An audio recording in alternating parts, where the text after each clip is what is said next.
So hi everyone, my name is Ashar Sheikh और आज हम देखते हैं एडमिनिस्ट्रेशन ऑफ जस्टिस क्या होता है। तो हम एडमिनिस्ट्रेशन ऑफ जस्टिस में देखेंगे कि introduction of administration of justice, उसके बाद types of administration of justice, origin of administration of justice and theories of punishment of administration of justice. तो फर्स्ट देखते हैं कि what is administration of justice. तो introduction of administration of justice.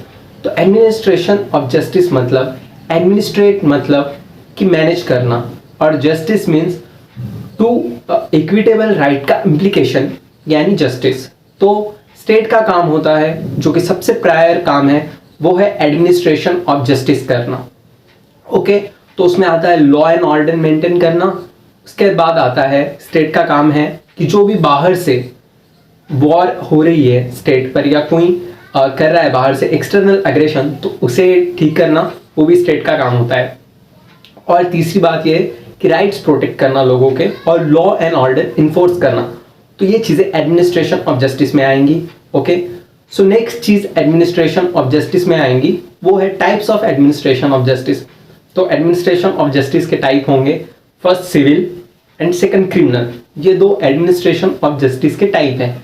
तो civil administration of justice में आएगा कि किसी को नुकसान होता है तो उसको कंपनसेशन या डैमेजेस पे करना, उस नुकसान पर, वो आएगा सिविल एडमिनिस्ट्रेशन ऑफ जस्टिस में।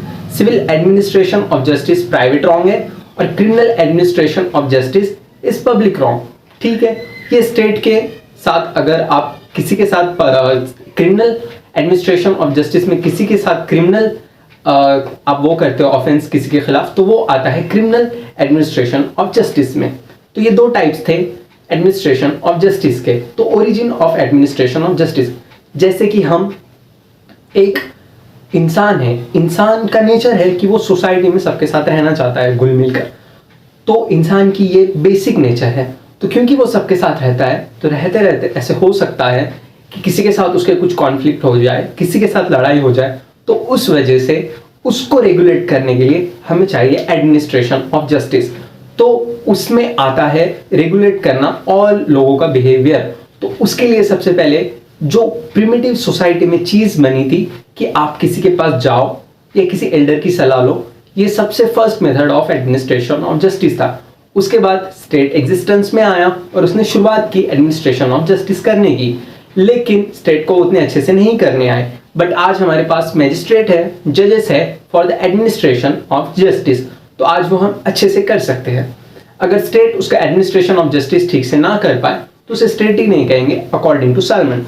सो क्रिमिनल एडमिनिस्ट्रेशन ऑफ जस्टिस में बहुत से theories of administration of justice, मतलब पनिशमेंट के थेरीज दिए हुए हैं। अगर क्राइम हो तो पनिशमेंट होती है, तो बहुत से पनिशमेंट के थेरीज दिए हुए हैं जो कि एंशिएंट टाइम से फॉलो किए जाते हैं और कुछ अभी अभी डेवलप्ड किए गए हैं। तो वो थेरीज है, first deterrent theory, second retributive theory, third है हमारी प्रिवेंटिव थेरी, एंड फोर्थ है रिफॉर्मेटिव थेरी। तो what is deterrent theory? Okay, so deterrent theory में ऐसे होता है कि हमें एक एग्जाम्पल सेट करना होता है सोसाइटी में कि उस ऑफेंडर को पनिशमेंट देकर, कि वो ऑफेंडर जो है उसने क्राइम किया है, तो बाकी जो भी वैसे ऑफेंडर्स है उनके मन में हमें डर बिठाना होता है कि अगर वो क्राइम करेंगे तो उनको भी ऐसी सजा मिलेंगी। तो फर्स्ट है डिटरेंट थेरी। डिटरेंट थेरी का ये एम होता है। डिटरेंट थेरी में पनिशमेंट काफ़ी सीवियर होती है, क्योंकि एक एग्जाम्पल सेट करना होता है लोगों के लिए। डिटरेंट थेरी के कुछ क्रिटिसिजम्स भी है। वो क्रिटिसिजम्स है डिटरेंट थेरी के कि डिटरेंट थेरी जो है वो काफ़ी क्रूअल है। डिटरेंट थेरी का जो इफेक्ट है वो हैबिचुअल ऑफेंडर्स या फर्स्ट ऑफेंडर्स या जुवेनाइल ऑफेंडर्स पर नहीं होता है। और डिटरेंट थेरी जो है वो एक गलत एग्जाम्पल सेट करती है सोसाइटी के लिए।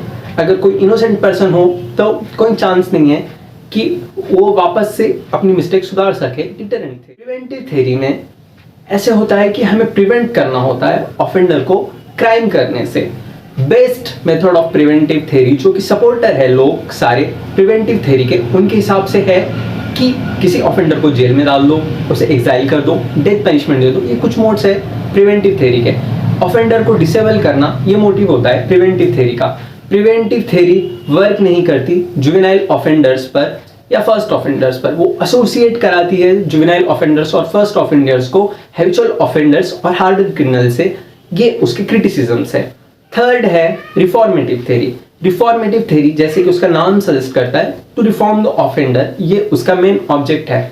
रिफॉर्मेटिव थ्योरी आजकल ज्यादातर वर्ल्ड और कंट्रीज में यूज की जाती है। इंडिया में भी रिफॉर्मेटिव थ्योरी अपनाई है ऑफ पनिशमेंट।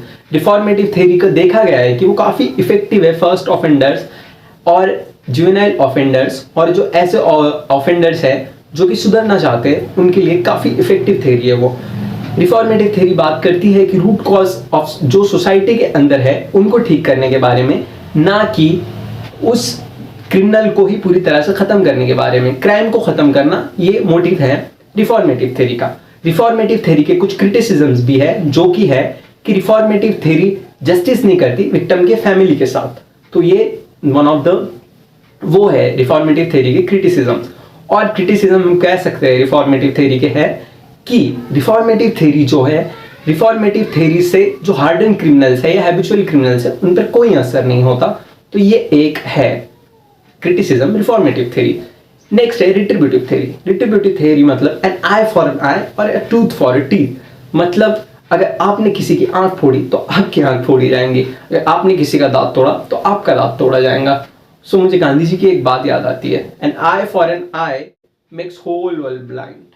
तो ये बात है इसमें। तो ये थ्योरी बोलती है अगर मैंने किसी का मर्डर किया तो वो मेरा मर्डर करेगा तो उसे जस्टिस मिल जाएगा। ये थ्योरी ना रूट कॉज के बारे में बात करती है ना रिफॉर्मेशन के बारे में बात करती है। ये थ्योरी बेसिकली बेस्ड है रिवेंज के ऊपर। सो ये है retributive theory of punishment. Retributive theory of punishment में प्रिमिटिव टाइम पर सबसे ज्यादा यूज किया जाता था।